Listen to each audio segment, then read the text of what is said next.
I just got pictures everywhere. The photos are faded. Jack, come look at this. Some memories are too. I don't have it in no order. 30 years is a long time. This is Jack. Who that was?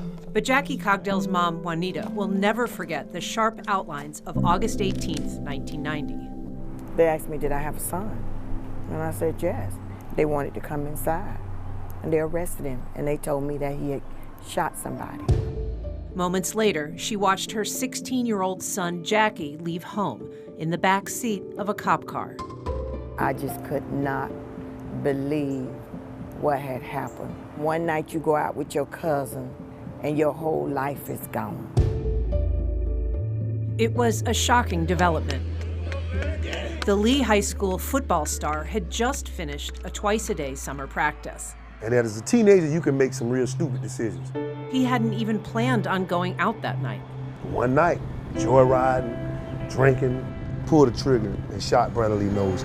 The four teenagers decided to steal 19-year-old Brandon Knowles' car. When Brandon Knowles ran, Jackie fired. He confessed to police that night and began his second life behind bars. My hair even fell out the first couple of months. It fell out big, I had two big holes. You could look all the way to my scalp. It fell out. I was young. I made a mistake. He really is a classic example of someone who, with peer pressure, teenage, lack of executive function, found himself in a bad, horrible, tragic situation.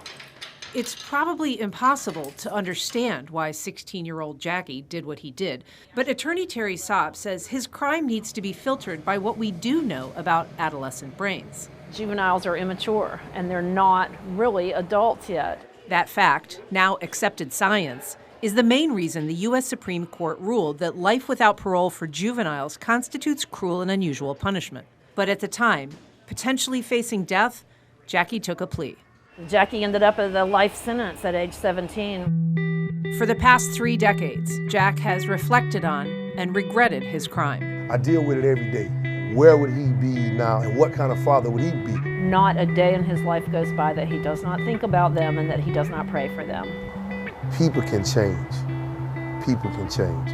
I'm in awe of God. I'm in awe of his forgiveness because it took numerous years before his mama, like I didn't know that she had wrote a letter saying that she forgive me now.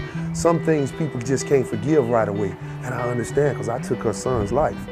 Jackie's mom also grieves for her son's victims. I always prayed for the other family. Lord, have mercy on them, you know. Because one thing you have to realize is I'm able to see Jack, but they only able to see a headstone.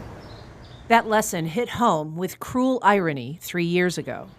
Aaron Dion Cogdell, Sr. This was hard. Sorry. When my younger brother Aaron was killed, June 9th of 2016. So she has experienced both sides. Aaron's murder remains unsolved, but Juanita is celebrating the return of her oldest son. Resentenced under a Florida Supreme Court ruling that found the state's parole system unfair to juveniles, Jackie was released September 12th. Those locks say, cling, cling. When I heard that and he pushed the door, I said, Lord, I thank you for freeing my child out of 29 years. She ran through the house just hollering and thanking God. He is now living on probation, newly married to a woman he met through a cousin 4 years ago, helping his mother and trying to live the promise of a second chance. The first night when I was home that Thursday, September 12th, I was laying in bed, couldn't hardly sleep, and I could see the moon shining through the light, and I just pulled the curtain back and just looked out there. I said, boy, it's nice being free. It's so nice being free. With photojournalist Jeff Renfro, Ann Schindler, First Coast News, on your side.